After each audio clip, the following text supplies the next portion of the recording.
Hello everyone. I Neha Patil welcome you all in today's session. In today's session, now we'll see one type of a queue, that is the circular queue. Already we have seen introduction about the linear queue, operations on the linear queue, limitations of the linear queue. And now in this video, we'll see the information about the circular queue. So circular queue is nothing but it is a variant of the linear queue which effectively overcomes the limitations of the linear queue. In circular queue, the new element is added at the very first position of the queue if the last is occupied and space is available. Actually, this is one of the advantage of the circular queue, or we can say to overcome the drawback of the linear queue, we are implementing the circular queue. In array implementation of the circular queue, we have seen it is similar to the implementation of the queue. The only difference is that as soon as the rear index of the queue reaches the maximum size of the array, rear is reset to the beginning of the queue, but the condition is what? The space should be the free in the first. The circular queue is full only when all the locations in the array are occupied. Here, this is the diagram related with the circular queue.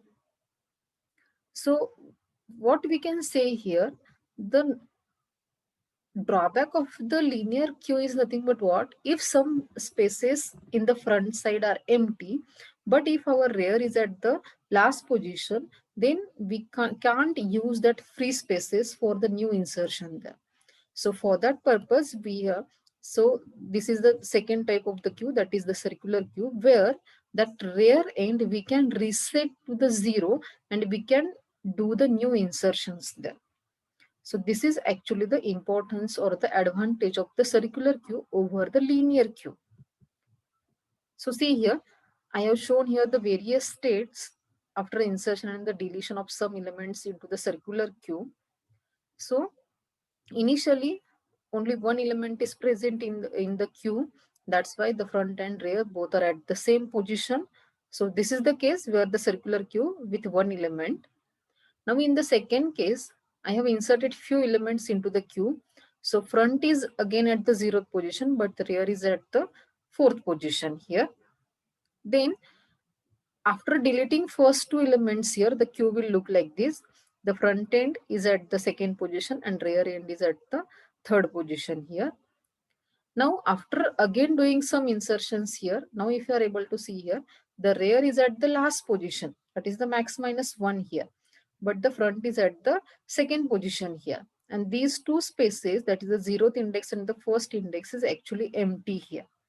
So now here, after this, if I want to do the new insertion, then this rear, now we can set to the 0 here, like here, in this case E here.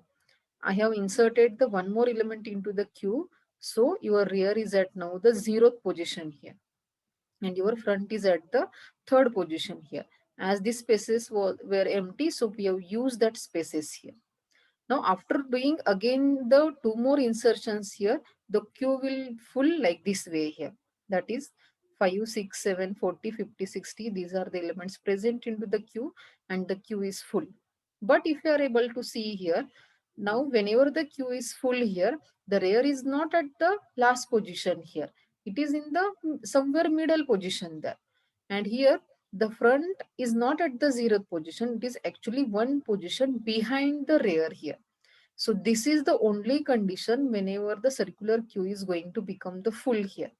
When all the elements are occupied here, then only your circular queue is going to become the full here. Otherwise, it is not going to become the full here. So this condition we have to remember at the time of the implementation. Now, we'll see here two formulas actually to how to calculate the number of elements in the circular queue here. So the first case is what? Whenever your front is less than the rear here, then the total number of elements present into the queue we can calculate with the help of this formula, rear minus front plus 1. The rear index minus your front index plus 1. If we are going to do this, we will get the total number of elements present into the circular queue when the front is less than the rear. Now in the second case here, when the front is greater than the rear here, then the same formula, the total number of elements is equal to max plus rear minus front plus 1 here. So the max is nothing but what the size of the queue here. Max plus rear minus front plus 1 here. So this is the formula whenever the front is greater than rear and if we want to calculate the total number of elements present into the circular queue.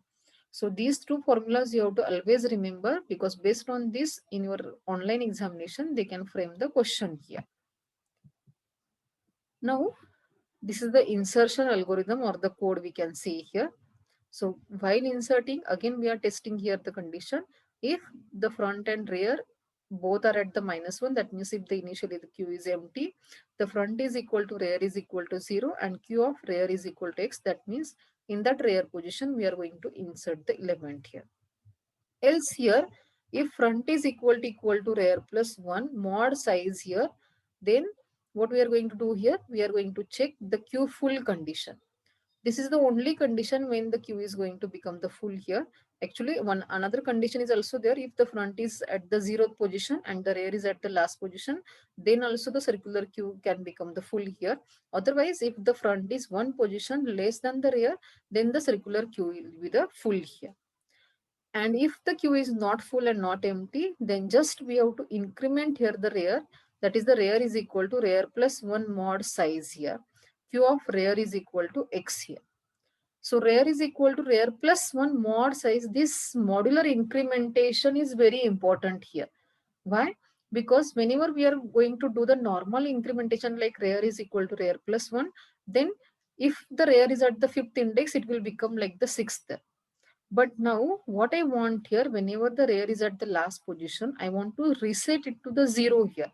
That's why here, instead of the normal incrementation, always in case of the circular queue, in insertion also and in the deletion also, both the front and the rear we have to increment, and that is nothing but the modular incrementation we have to do here.